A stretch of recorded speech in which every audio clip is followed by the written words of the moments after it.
قال شو؟ قال بيعجبوش أهل الشام وبيعجبوش الشام، والشام كثير عليها الهواء اللي بتتنفسه، والشوام كانوا يعطوا بناتهم لتبعوت الحواجز، وكانوا كتيبة تقارير عند بحيدر جوية. هذا عم يقول عن مين؟ عن أهل الشام. خيي أهل الشام اللي أنت بتقصدهم، بس لفهمك بس هالقصة، الشام هي عبارة عن ريف دمشق ودمشق، يعني الدوماني وأهل عربين والجوبراني خيي بس يطلع لحلب أو يطلع على حمص بيقولوا له أنت من وين جاي؟ بيقول لهمش أني من ريف دمشق، بيقول لهم أني من الشام.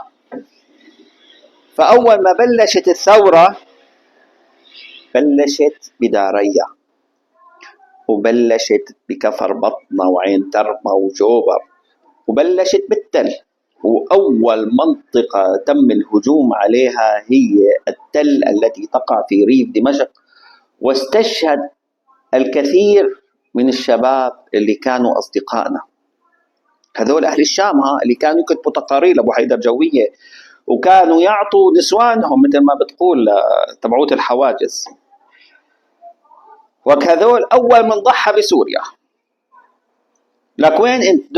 لك روح على دارية خي، روح على دارية، لك دارية على الأرض، جوبر على الأرض، جوبر ممحية محي، التل انمحت، الحجر الأسود انمحى، كفر بطنة انمحت، عربين، عين ترمى.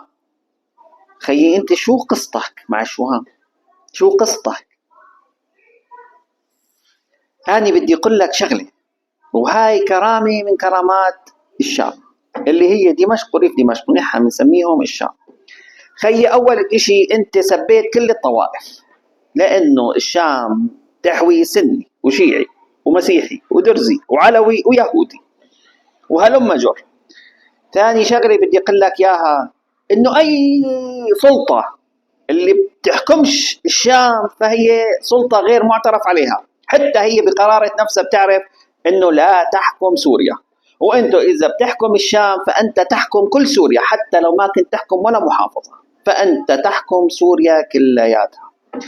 يكفي يا صديقي قل لك إنه عز الشرق أوله دمشق،